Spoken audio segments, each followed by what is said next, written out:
Hi everyone, and welcome to Democratizing Research Take 2, how to scale quality self-service research once and for all. My name is Ruben, and I want to start today's talk by talking about sex education. When high schools teach abstinence rather than safe sex as part of their sex education, they think that they can prevent underage sex entirely. But they couldn't be more wrong. In fact, not only do we see that teens who are taught to abstain from sex are just as likely to engage in underage sex as those in other districts, they're actually much worse off. For example, in Mississippi, which teaches abstinence-based messages in sex education, we see the nation's highest teen pregnancy rates. And in states that teach abstinence, we also see higher risks of STIs, we see higher rates of homophobic bullying, sexual harassment, and partner violence. What this tells us is that when we try to ban people or prevent them from doing things that they want to do, they will find a way, often with much worse outcomes. So how does this relate to research? Just like you can't stop people from having underage sex, you also can't stop people from trying to learn the things that they want to learn, the things that they think are relevant to their world and their world of work. So why do so many researchers treat the idea of democratization of research as a philosophical debate and treat it like a question of whether or not we should do this at all? At best, from my point of view, I think that's ignorant, and at worst, it's kind of like an abdication of our duty as researchers. Not addressing this need in your organization is like not teaching teens about how to have safe sex. It's going to happen anyway, and often to their greater detriment. So for me, this conversation about self-service research is not an if we do it, it's a how we do it. Which brings us to today's conversation, how I built a successful self-service research program at Slack. So a little bit about me before we get into the meat of it. As I said, my name is Ruben, and I've been leading research across a range of organizations for over 10 years. I started my career at Procter & Gamble leading international research on some of P&G's biggest brands around the world before moving to Airbnb, where I led research across Airbnb experiences, and now I'm at Slack. But beyond product research alone, I am really passionate about research education.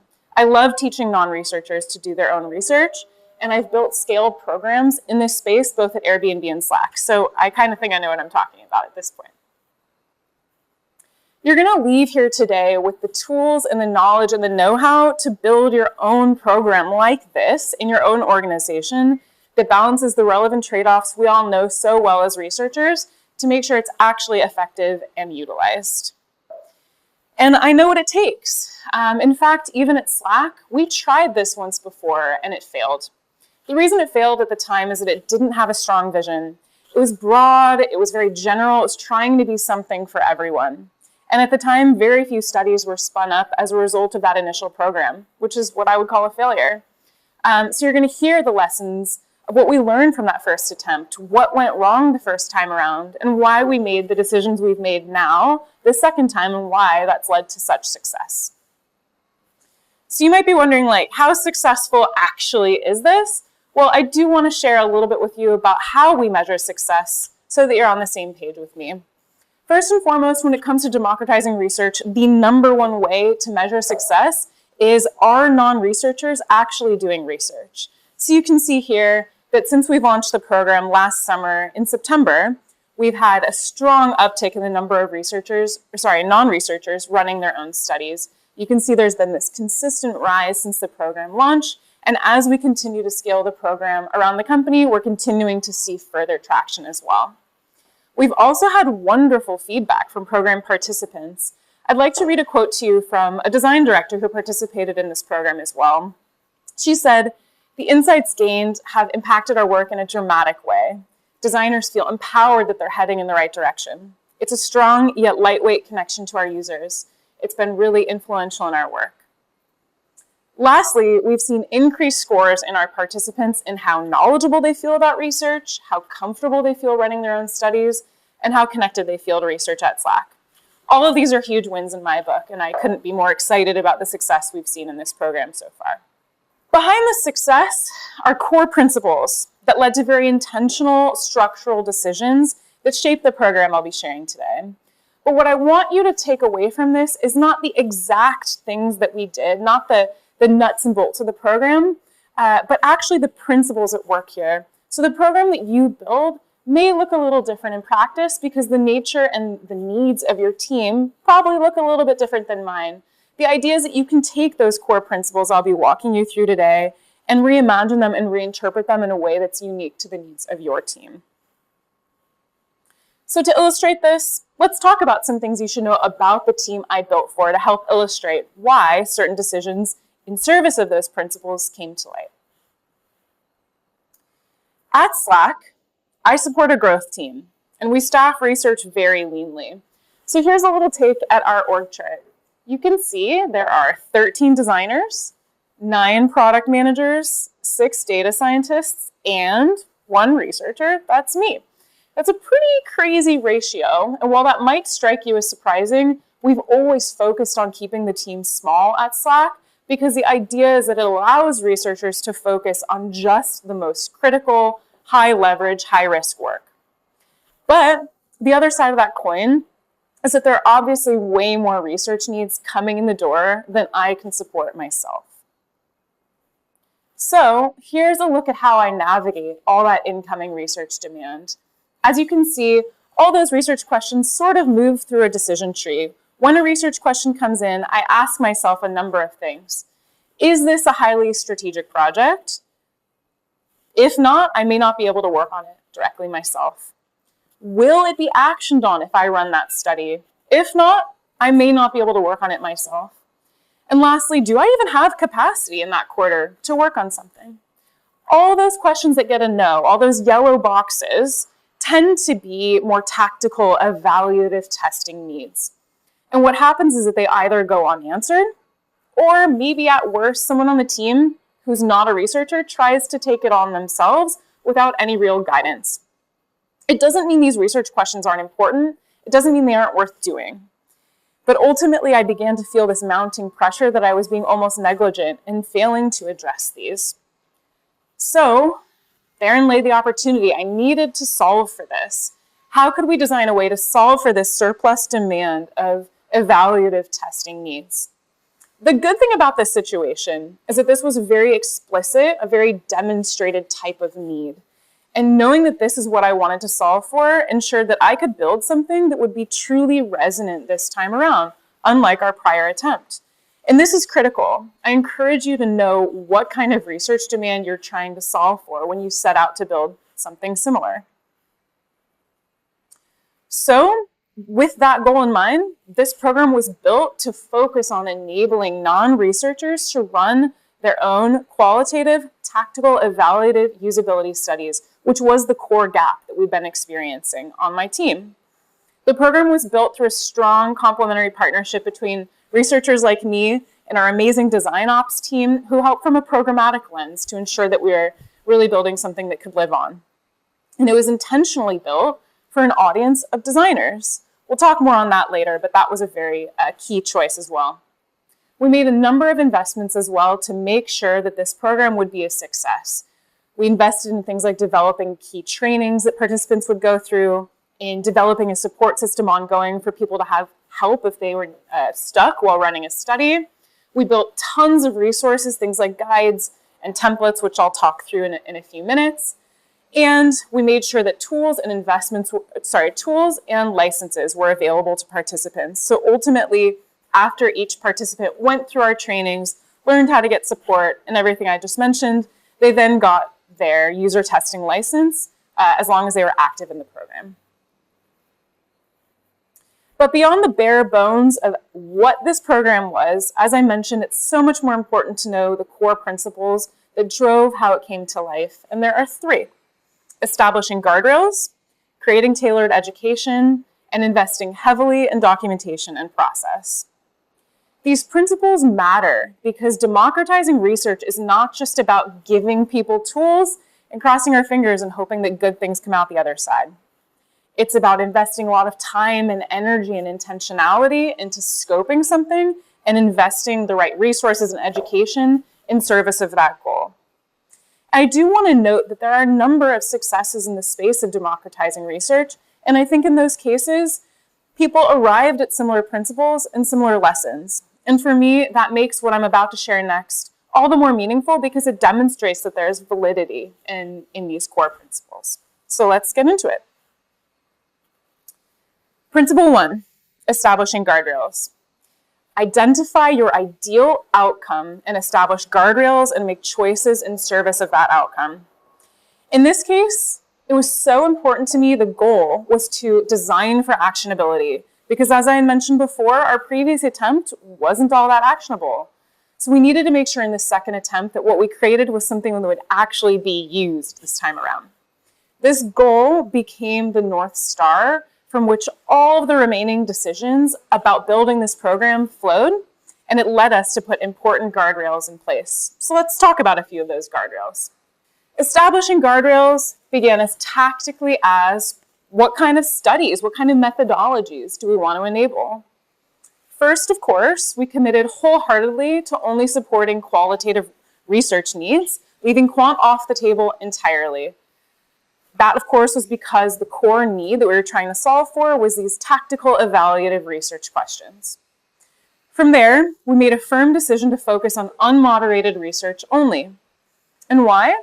We all know in the research world how much the complexity of research grows when you move from unmoderated research to moderated research. So this choice was, again, in service of that goal of actionability.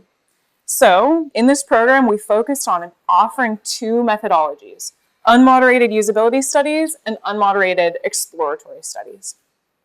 Even just this first guardrail of limiting the methodologies in scope was wildly different from our prior approach. Previously, we educated much more broadly and much more theoretically on all manners of research, hoping we could teach kind of more the art and science of research and then set people free to decide what methodology is the best fit when, just like a researcher would. But ultimately, that meant that our participants got lost in the weeds and the ambiguity of research, understandably so, and nothing really came out of it. But narrowing in and simplifying the menu, so to speak, of methods really helped in achieving that goal of making something actionable. The context on my team, I want to bring it back to that again, is a huge part of why this guardrail in particular worked. There's only one of me, and as I mentioned, there are so many other people. So we needed a program that could be really autonomous, really scalable, and really effective on its own. As I mentioned, your guardrails may look different because your team looks different, and that's totally okay. What matters is making concrete decisions rooted in the needs and realities of your team. So ask yourself, what methodologies fit the needs of your team and the ongoing demand? What are the most important methods you need to enable? Next guardrail was on defining who can participate in the program. We decided to make it available just to designers because designers at Slack are at the forefront of our user experience in that they're most readily able to take insights from user research and action them into actual product design changes. Previously, the program had been made mandatory for all of product at Slack, which meant that we were assuming a blanket level of interest in research. But ultimately, what that led to is making the program feel more like a check-the-box kind of mandatory onboarding training, rather than the opportunity and gift that it was. So by focusing on a targeted audience like this, allowing us to hone in our approach to a particular audience as well, we again were focusing on that goal of actionability. And a side effect benefit is that it made this program seem exclusive and kind of coveted to be part of. So that really aroused more interest and excitement too, which didn't hurt. So in your case, I want you to consider what functions or teams or partners of research in your organization are going to be the best advocates. Who do you want to focus your program in to best serve? Principle 2, tailored education. Teaching only what is necessary within your guardrails to enable your vision. So we've talked a lot about how you narrow in on the focus, and the way that you do that is just by getting really, really crisp and clear about what you want to teach. So the biggest differentiator in our approach to education between our V1 and our V2 was simply doing less. You can tell just how much less we did by comparing the length of the training of each program. Our first attempt was a full-day workshop, And our current approach is a 2-hour training. So you can imagine just how much more approachable and parsable this is for participants. But how did we do so much less, you might be wondering? We did that by focusing on exactly what people needed to know to be effective and nothing more. Since our goal was teaching people to execute research, not trying to raise a new fleet of researchers, it meant the focus of our education was simply trying to enable, not cram everything about the art and science of research into a session. And again, because we had chosen to constrain the methods that people can do, instead of spending time educating them on every method under the sun, how to write a discussion guide, how to think through the pros and cons and trade-offs of recruiting different audiences, that meant we only had to focus on teaching how to execute 2 methods. Simple. So perhaps your needs are somewhere in the middle. Maybe it's not quite as narrow as mine were, but based on the context of your team's research demand, where on that continuum makes sense for you. Framing the training as well, we also took a much less abstract approach by tailoring it to the participant's point of view and making it feel much more like real life. So we used real research questions happening around Slack on different product teams to use the training as a way to demo from end to end how a designer might use this program, how they might run their own research in their own product building lifecycle to make it as real and relatable as possible. So here you can see a sample question we used from a training that was something that a team was grappling with at the time. Meanwhile, in our V1, the way that we approached education was much more holistic, much more generalized, kind of like a Research 101, 102 classic approach. And ultimately, that sort of felt like it lived in a vacuum, very far from reality of being a designer at Slack.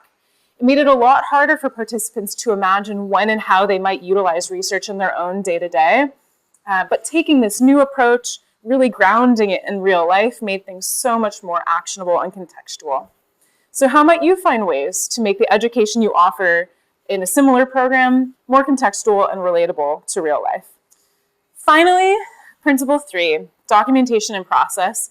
I saved this one for last because it's not sexy, I know, but this is the most important part of what makes this program successful because it removes ambiguity from the process of research and effectively helps almost productize quality research. And it's ultimately what allows people to self-serve.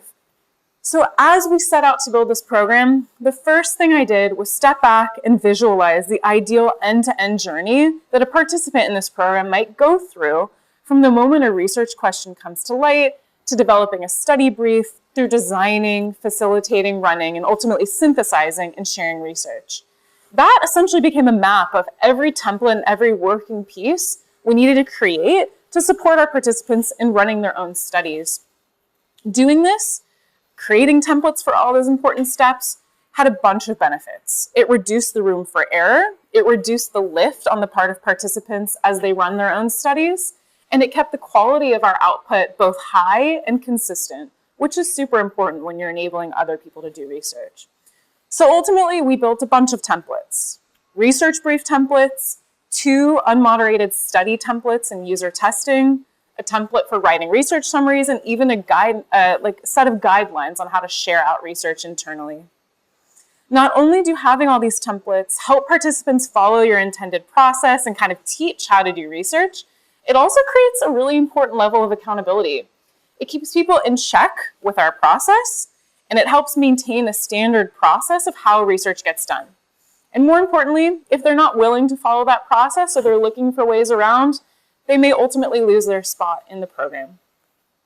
This was, let me tell you, a quantum leap from the V1 of this program, which hadn't invested whatsoever in templates or scaled ways to approach the inputs and outputs of research, because it was taking a much broader and theoretical approach, which is inherently a lot harder to templatize.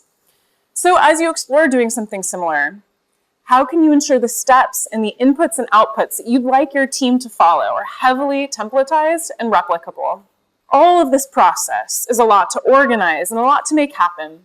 So we use Slack as a way to keep a digital home base live and keep the wheels on the program. So to do so, we used a bunch of different Slack features to kind of keep the wheels on. For example, we use Slack channels as a place for participants to dialogue with each other and problem solve, but also have an easy way to reach out to people like me who'd been behind the program. We use automated workflows for things like kicking off studies, asking for help, sharing findings, which allowed program organizers to be very aware of what was moving through the program. And lastly, we use something called Canvas, which is screenshotted here at the right. It's a new feature in Slack that allows people to save and organize resources and keep them at your fingertips, all as a way to organize the many templates and resources we had created along the way. Doing this, of course, not only organized the program, but it also created a lot of visibility and reinforced accountability to the research that was coming through this program. So as designers saw their colleagues creating and launching other studies, it inspired them to do the same, and it also reminded them to stick with the process that we'd created. So all of this built momentum for this program and really helped kind of grow itself. Again, we had not considered any of this in our V1, which was one of our mistakes. Most of our resources from that first time around just lived in a training deck somewhere in Google Drive that was collecting dust that participants had to constantly refer back to if they wanted help. But this made for a much more foundational, evergreen set of resources that also really up-leveled the legitimacy of the program. There are many ways you can do this. It does not have to be in Slack. But how will you ensure that your team can stay organized, centralized, and create visibility to everything you've created in this program? Finally, we made it easy to get help. We want folks to be independent. That's the goal, but we don't want that at the expense of them getting stuck and not knowing where to go for help. So this was key to that goal of actionability. So we actually codified a support system into how product researchers at Slack help make sure this program runs. All of our researchers are expected to contribute, be it running new trainings, serving as a point person for people running studies in their own area if they have questions. It's even part of our career ladder, so we're really serious about this. Before, we had approached this whole program as a one and done kind of single touch point with research, and we did not have a plan for how people could get ongoing support from research. This takes a much different, more partner-led approach, ensuring a tight connection with the research coming out of the program and the broader research team at Slack overall. So that's it. Those are the 3 principles, and I hope they feel actionable because I really want people to build something like this.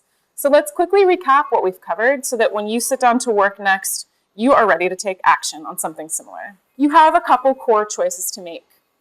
It starts with asking yourself, what do you want to enable in your own organization? And how do you establish the right guardrails from there? How can you tailor what you teach just in service of those goals and those guardrails? How can you focus on action over theory, as researchers love to do? We love what we do, but really want to focus on making it as actionable as possible. How can you leverage the right tools to make this as easy as possible, both for participants and for your research team? How can you make sure you've established the right documentation and templates to make this as automated and lightweight as possible?